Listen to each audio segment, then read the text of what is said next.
I'm very excited to welcome our new sponsor, Higher Nature, who have created Rekindle, which I'm currently trying out and is working a treat, a 100% natural libido-enhancing supplement for women, which contains clinically backed ingredients to give your sex life a boost. And who doesn't want that? This week's episode has been sponsored by Oh My Bod, shifting the evolution of pleasure. Hi, this is Suzanne, and you're listening to Sex Advice for Seniors. And first off, I just want to say a big thank you to Oh My Bod, who's been sponsoring this podcast for quite a while, and our really awesome sex toy company run by a woman, which is great. And so thank you to them. Thank you to all the people that subscribe on Substack. Your contribution helps me to do this. And I'd like to welcome to the show this week, all the way from Yorkshire. We so rarely get people that are actually in the UK. It's almost weird, but of course you're not from the UK. So this is consistent in my world, because probably over 150 shows I've spoken to like 5 people in the UK, weirdly. But welcome, Shan Marchant, who is actually from New Zealand. And you call yourself an advanced Imago couples therapist. Again, I have absolutely no idea what that means. So welcome. Great. Really, really nice to be here. And tell me, what is it? What does that mean, being an Imago? Imago, sorry. Yeah. So basically it's a modality of relationship theory. And so Imago is actually invented by someone called Harville Hendrix. And he basically talked about the fact that we all have an imago, which is basically a unconscious image that in some way resembles our parents that we're attracted to. So we're drawn to that type of person who resembles in some way, there's something familiar about them, and we unconsciously sense that that person has the potential to hurt me in the way I was hurt as a child. So we're drawn towards them, we feel chemistry. And the whole point of getting into a relationship with someone like that is for growth and healing. So we really see relationship as a container for growth and healing. So that's what your imago is. So we all have one. So we have chemistry. We're in a relationship with our imago. That's what we believe. Oh, interesting, because that sounds so unhealthy to me. Yeah. It sort of sounds unhealthy, but from a psychological point of view, it's potential for growth and healing, because there's no one that is going to trigger us in the way that our partner does in that way, because of the fact that they're familiar in some way from our past. So, and we all carry our unfinished business from childhood into our adult relationships as well. So it's all for a purpose. Interesting. And yeah, so the modality encourages using that childhood connection. Do they call it trauma in Imago, or you don't use the word trauma? Personally, we don't really use the word trauma, but we say wounds. You know, we all have unhealed parts of us that still exist, and so we bring all of that from the past that's sort of unfinished into our adult relationships. And I guess another way that Imago is very different from other types of couples therapy is we use a tool called dialogue, which is a way of talking that's a safe communication tool. So our sessions are going to look very different to maybe someone that's trained in Gottman or, one of the other types of modalities. But yeah. Oh, wow. That's really interesting. And you wrote a book. Yes. That called From Power Struggle to Peaceful Couple. Yeah.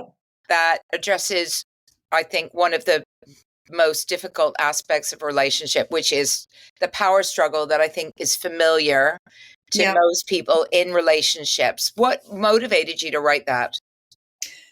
So what motivated me to write that and to also become a couples therapist myself was when me and my partner, Joe, got into our own power struggle. And so at the time, I didn't realize that. So we were like maybe, 5 or 6 years in. We'd had babies by then. We'd moved countries. We'd started businesses. And so the temperature and the intensity had turned up in our relationship from just being two single carefree people. And so then what happened was there started to be lots of arguing and resentment starting to build up and distance. And I was already a therapist by then, but I mainly worked with individuals, and I was a dating coach. And I was very concerned because I was like, oh my God, this is really bad. How are we going to get back to the love that we had? And I was so worried about it that what I did is I sort of searched everywhere on the internet. And I was like, as a therapist, I was like, there must be somewhere, something that I can find that's going to help us work through this. But I was super worried. And then I found Harville and I read his book. And then I got really excited because I heard about the power struggle stage of relationship. And then I was like, oh my God, that is where we are. So basically, it's not if you go into the power struggle, it's when. So we believe that everyone after the honeymoon stage enters the power struggle. And how harsh that power struggle is really depends on what you bring into it from the past.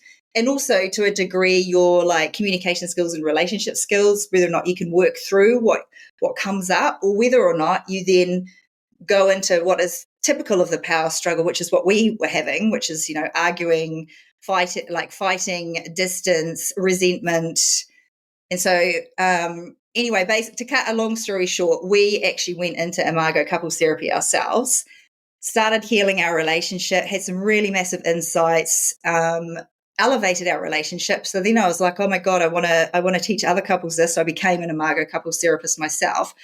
And then also I realized I wanted couples to know, firstly, that they were in the power struggle and to understand the concept of it. And then also to understand that on the other side of the power struggle is peace.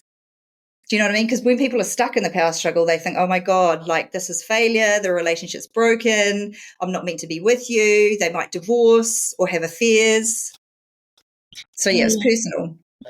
Yeah, and I think that also, as we were discussing before, that sometimes once you get past the honeymoon stage, but you've made the commitment to be with this person, and then you get in the difficult part of the relationship where things are not so great anymore, the immediate feeling is either to just leave, or what often happens, I think, with people that have been in older people, certainly the people that I've spoken to, is that, when people are younger and they don't have kids and they don't have all of that responsibility, and maybe they haven't bought a house together and they don't have all that, it's much easier to leave because there's not that much risk around it. But oftentimes some of the stuff is around risk. And how do you overcome that? Well, I mean, firstly, you have to be aware of what's happening, because what happens is a lot of people go completely unconscious when they're in that stage of their relationship, and they have what we would call a relationship exit. So not possessing the skills to be able to talk it through with my partner, all the relationship skills to work it through and to get to the other side of it, then partners exit. And usually both partners have an exit. So an example of a relationship exit might be that I put all my interest and energy into the children, or my work, or my hobbies, or going to the gym, or into social media, or an affair. And so, that's what happens. The energy gets turned outwards. And so it's about realizing. So a lot of people only actually realize when they have an affair, or when they want to leave the relationship, when they decide that it's over, that they've withdrawn so much from the relationship and developed an outside life that they end up ending the relationship. So you have to sort of know where you are to understand that you need to put your attention back in, because it's unconscious. We don't realize we're doing that. We're just getting our love needs met somewhere else. Yeah, absolutely. And I think, how can couples recognize these patterns early and take actionable steps? Because often, as you say, it's unconscious. So you just do it. You just end up kind of spending all your time walking the dog, who's got a lot of exercise now, but your relationship has suffered. So how do you realize that this is going on if you don't know that actually while you're doing it?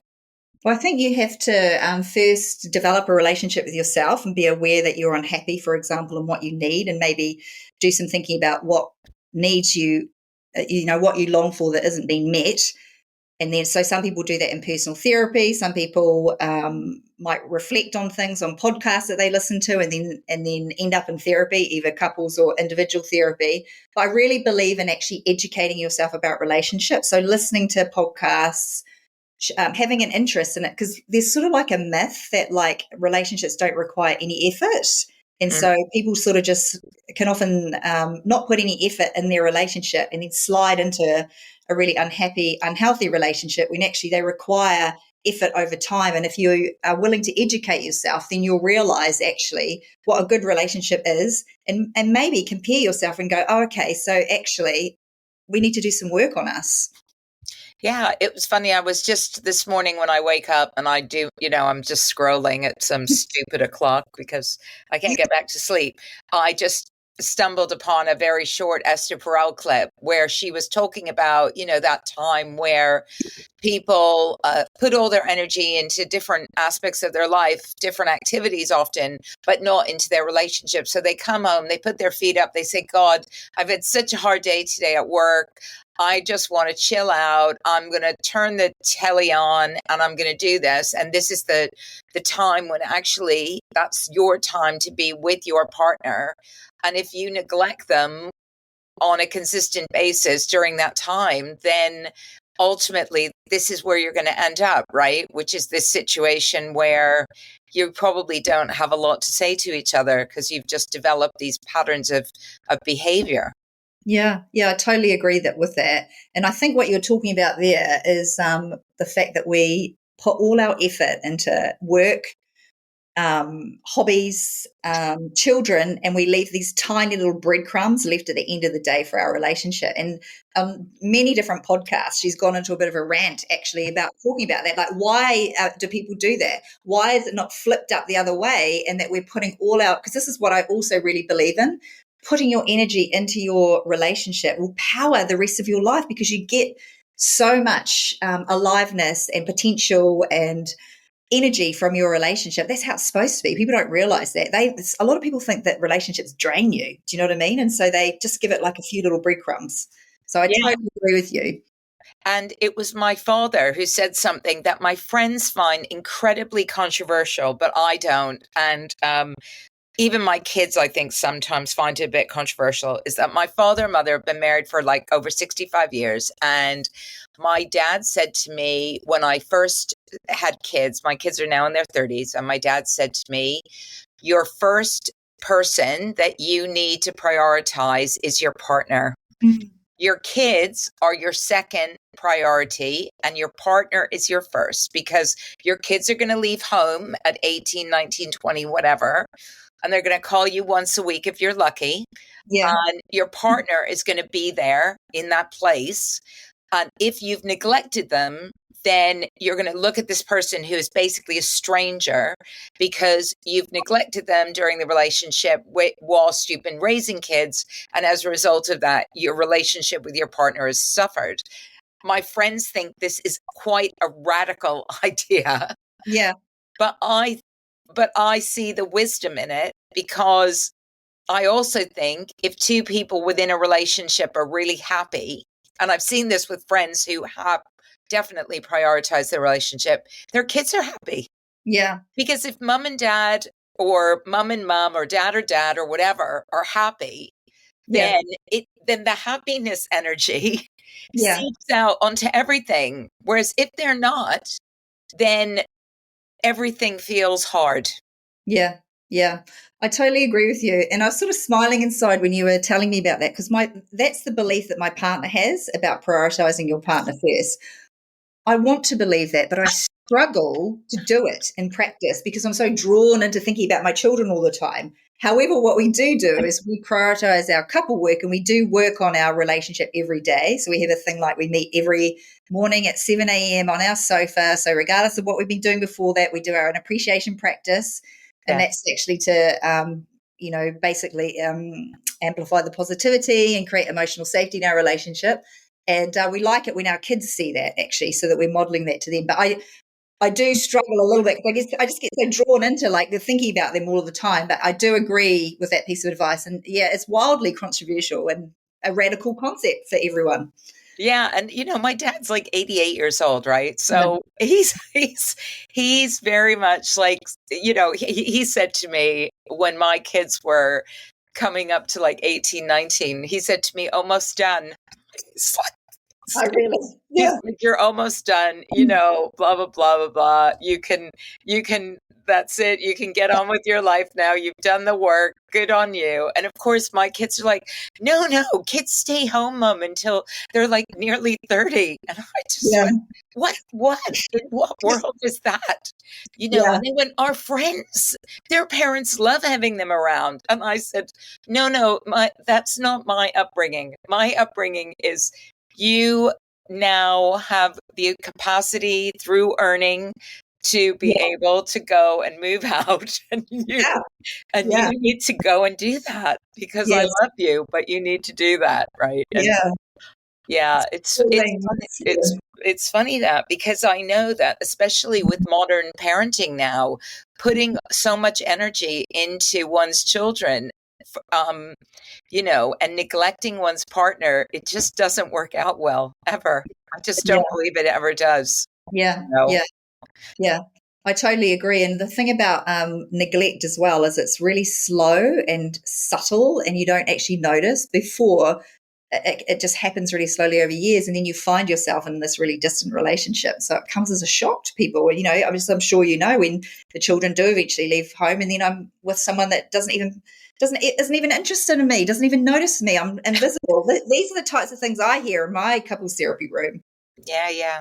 And I really don't think it's unusual, and it's not talked about often enough, and I know it is controversial. I have loads of people telling me I'm probably a dreadful mother or whatever, but my kids still talk to me on a very frequent basis, so Yeah. I must have done something right. And one of the other things that you're definitely passionate about is helping people in long-term relationships reignite desire and intimacy, Yes. which is another topic that comes up so often. What are some of the challenges that couples face in doing that over time? So I think desire is really tricky in a long-term monogamous relationship. And Mm. so, you know, if we're looking first and just, you know, because it comes in two different areas, there's emotional safety. So if there's no emotional safety in the relationship, why would I want to come towards you? You know, so I often say to my couples, you know, like, is what you're doing inviting your partner closer to you, or are they moving away from you? And so people are like, I'm not getting any sex. You know, maybe I might be having a first session with them, and I'm like, okay, so you're not getting any sex, but what else is happening in your relationship? People, it's almost like this expectation that, you know, there's conflict in our relationship, resentment. I don't talk to you nicely. There's heaps of negativity, and I expect us still to have this really thriving sex life that we both enjoy. Like those two things are just like so polarized and opposite. So that's one of the things that I explain to couples, and we work on that. So, and then the other thing is just in general around desire, you know, so when we're in a long-term monogamous relationship, things merge over time, you know, everything becomes all samey. There's no otherness. And I love how, you know, obviously Esther Perel talks extensively about this, and she's written Yeah, her 2 books. And she talked one time about her uh, seeing the otherness in your partner, and yeah, I actually love that. quite difficult to maintain when you're in a long-term relationship of decades because your partner knows everything about you, Yeah, and also you do so much stuff together. But like she talked about that, she talked about seeing her husband on a TED talk and seeing him in his element, and he is more into trauma, and so she talks on pleasure, he talks on pain, but she saw him in his element, and she saw him in his otherness and how attractive he was to her. And then I actually had this really amazing moment, which I call my Esther Perel moment, where I saw my partner playing the piano. And it was actually at the beginning of the year. And I saw her playing the piano, and she was singing, and she was playing this in a way that I hadn't seen her play. She doesn't play the piano much anymore because we're so busy with our businesses. And her head was thrown back and she was laughing. And I saw her in complete otherness. And I was like, wow. And I felt so much desire and attraction to her. Like like I'd just met her, like I was dating. I was so impressed. I was like, I was like, we've been together 16 years. And I was like, oh my God, I've just had an Esther Perel moment. And it was amazing. And it's so rich because you can pull that into your relationship and use it. But yeah, it's really tricky and it requires work. And just like, you know, when we say a relationship requires work to have a good relationship, having the erotic side of your relationship alive requires work to it, and you need to nurture it. So, Yeah. I mean, one of the exercises that I practiced with a partner that I had that was something that came again from Esther Perel was she asked every day to write into like a little book. I turned myself on when, and it wasn't necessarily sexual things. It was just things that we just really loved to do. He loved making art and he loved creating things and he loved building things out of bits of wood and just found materials. And when he was like with his, paintbrush or yeah, his hammer or his pencil or whatever thing he was using, he was so in it. He was just, yeah, and I found that super attractive. And similarly, I engaged with my singing, went back to my singing when we first got together. So it was like two people reigniting this creative past that they'd had. And yeah, we kind of really spurred each other on because we saw the joy that each of us experienced in those moments where we were being creative. And in my case, entertaining people. And in his case, like just being an artist. yeah, And yeah, and that really did, I really understood when Esther Perel said that, what she meant by the things that give us joy, and also conversely, the things that don't give us joy. Like when we procrastinate, yeah, when we break promises to see somebody and we have to let people down, when we do things, when we don't exercise, when we yeah, don't feel or eat junk food, or when we do things that we know are just not good for ourselves and don't nourish ourselves. And how to also support somebody so they do less of the things that don't make them feel good. And I think sometimes we lose sight, as you said, of your partner, of those simple moments of joy that people yeah, have, right? When they're just in their head, they're not thinking about you or yeah. anything else. They're just doing what they love. And I think we don't. It's the contrast as well, like the polarity of Mm, them and their otherness, like of your partner doing something that you don't have the skill for necessarily. You know what I mean? And it's just so different. Like I can't play the piano, and to see my partner showing such mastery, I yeah, find it extremely attractive. And then the other thing that I wanted to say, what you were sort of speaking of as well, is like what's so closely linked to desire is if we're linked to our own sense of aliveness. Like if we don't feel a sense of aliveness and feel attracted to ourselves, how can we expect to bring that energy into a relationship or someone really to feel drawn to us in that way as well? So yeah. it's really, you have to nurture it in yourself too and not let that die. Yeah. And I think, look, I think, one of the most difficult aspects sometime of being older, not just as a woman, or I think, everyone feels it, is our bodies are changing, our hormones are changing, things are happening. Often we're ashamed of looking down and seeing this little spare tire around the middle and Yeah. thinking, where the hell did that come from? That doesn't make me feel good. Or why aren't, where did that beer belly come from? Or how did this happen? And rather than just say, I'm struggling to engage with my sexual self because the body that I'm now inhabiting is not the body that I used to inhabit. And I haven't quite got my head around that yet. Yeah. Yeah. And I might need some support here Yeah. in Yeah. feeling good around this Yeah. when I'm used to it being like that. And I think all of those changes that we go through, if we don't speak up about them, then often that's where the silence comes in. Is Yeah. I'm just, I'll just retreat into myself, and as you said, just go off and do something that's something else to avoid having to think about these things. Yeah. Yeah. Yeah. Yeah. I totally agree with that. Yeah. And how do we get past that? Well, I think it's around working on well, I remember years ago I read in a book, it was about developing an affectionate relationship with yourself, and I actually really believe in gratitude. And so I often might say to I used to say this to individual clients when I work with individuals, and now that I more work with couples, or only work with couples, but it's about finding aspects of yourself that you like and maybe that you want to play around with. So maybe you want to dress in a way that makes you feel your own version of feminine, or maybe you really like your hands or your feet, or just finding parts of yourself that you can enjoy and be affectionate for. So loving, it might be too much of a stretch, but developing that. And I think that intentionally practicing gratitude really, really helps as well. Yeah.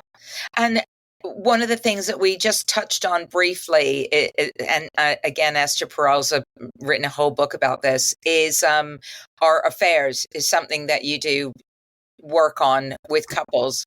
And I think that must be one of the most challenging aspects of relationships, is when there's some degree of infidelity, and how people overcome that in societies where infidelity is not acknowledged as anything but a negative. Yeah. Yeah. I mean, well, an affair for a monogamous relationship is a car crash. It's a total, earth shattering event, actually. And I mainly specialize in affairs, actually. That's where my area of interest is. Oh, And right. it is really, really difficult. But I have a lot of empathy for people, for both partners, which I think is why I'm drawn to it. Because I understand that the person that no one I have met ever goes out intentionally saying, I want to have an affair. People slide into them and they find themselves in an affair. And I often say to my couples, I say, what do you think it was that made you emotionally susceptible to that? Well, I wanted to be wanted, or I wanted to be seen because I feel invisible, or I wanted to be seen as a sexual woman again, or I wanted to be looked at like that, or I wanted to be cherished or seen as important. You know what I mean? It's all about the longing that sort of pulls us in. And so it is very, very hard. But I think the work is around really being willing to sit down and listen and really try and take your partner's perspective in and allow yourself to be touched by that. Because no one has an affair because they're a bad person. That's never the reason. There's always some other reason. Yeah, yeah.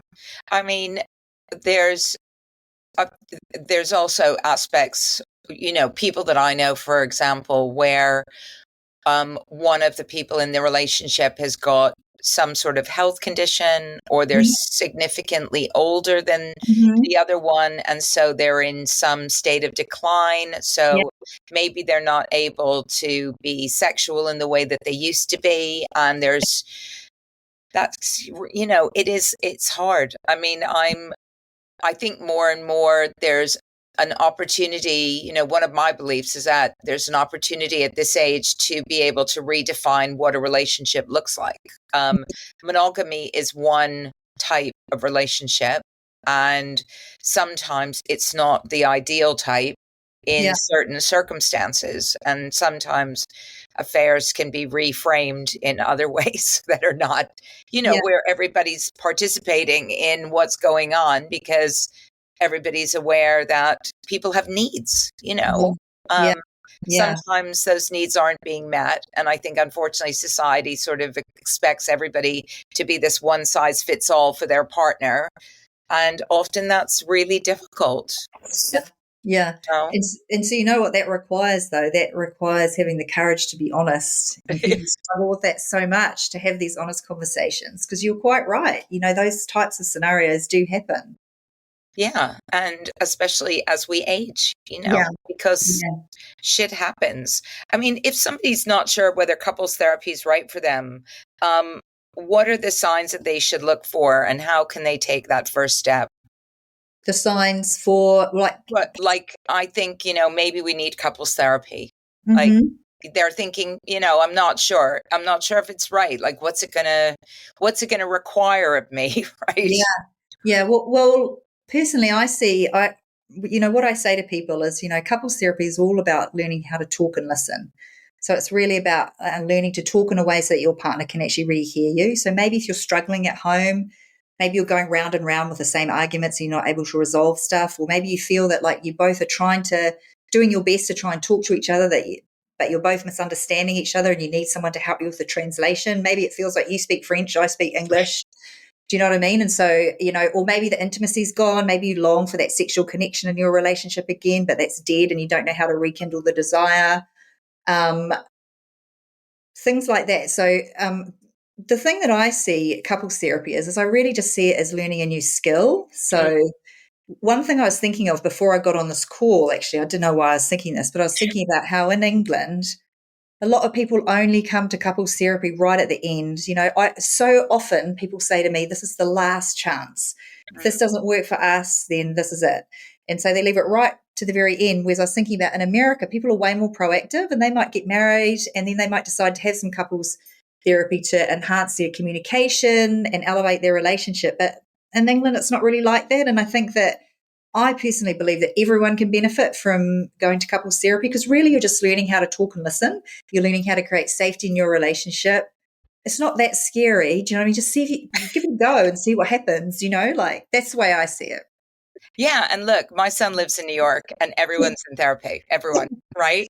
And Yeah. the way he talks about the way he talks about his relationships and the way he talks to people that he has relationships with and how he expresses himself, I can honestly say I do not think I have ever been with a man my own age who is capable of that.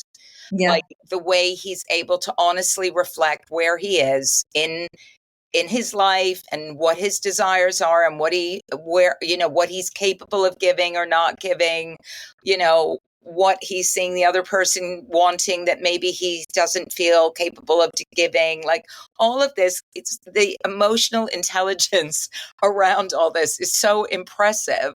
And it's almost like you want that sort of training before you even go into a relationship, because at least you're equipped with learning how to speak about your feelings, right? And to talk about what's honestly going on. As you say, if you wait until it's almost dead, then it's like you're playing catch up with all of this sort of stuff. Like you're trying to do your PhD after, you've like before you've learned anything. And that's not ever going to work. It's about building up these skill sets. And I think you're right. It's almost like it's never going to happen. Right. But it's almost like the NHS or anybody should just, before anybody, when somebody gets to a certain age, it's like, we're going to give you 6 free therapy sessions in how to talk in relationships and how to talk about intimacy in your life and how to communicate with your partner about your sexual desires, your relationship to, all the stuff that nobody's taught. And it makes things so difficult really for all of us, but it's never going to happen. I know it's tricky, but saying that though, I love it when I see retired people come to me for couples therapy. I really, really love that, because they're like, we want to make the most out of the next decades. And I do love that. I love it. I see it more and more. So I do really like that. And then equally, I'm super impressed when I see someone in their 20s come for couples therapy. And I'm like, God, I wish I'd done that. Because I started in my 40s. And I'm now 51. So, I totally agree with you. Yeah. Well, I mean, people in their 20s that are doing that, I just think it's so great because they're going to set such a strong foundation for their relationship. And even if it doesn't work out, the likelihood of hurting the other person is going to be very low, right? Whereas the likelihood of hurting somebody because you've been silent for the past 3 decades and you haven't said anything and then, suddenly just explode one day, which is the story of my life, basically. Story of your life, I also think it's more about like not repeating patterns because, that's what happens when people don't have the skills to stay in the relationship they're in. That breaks and they get into the new one, but then the same thing happens. And so, you really need to learn something new so that it doesn't happen, so you can articulate yourself in a different way. And so we don't want to repeat patterns. No. No, but some people would say, well, I have a type and that's the type. And I have a friend who basically he's my he just sits in my ear the whole time and just says, if you just keep hanging out with the same people, then nothing changes.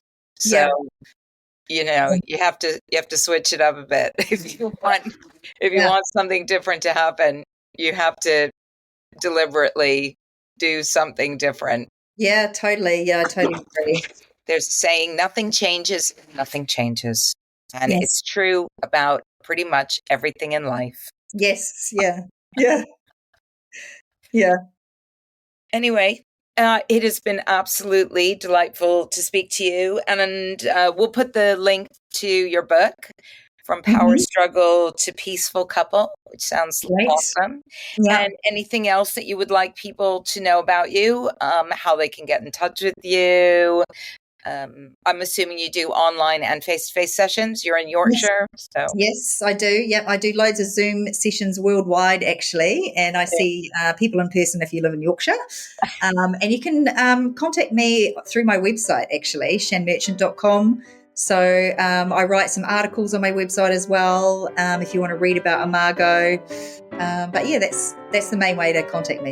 Yep. Brilliant. Thank you so much. Have a fantastic day. I will. You too. Okay.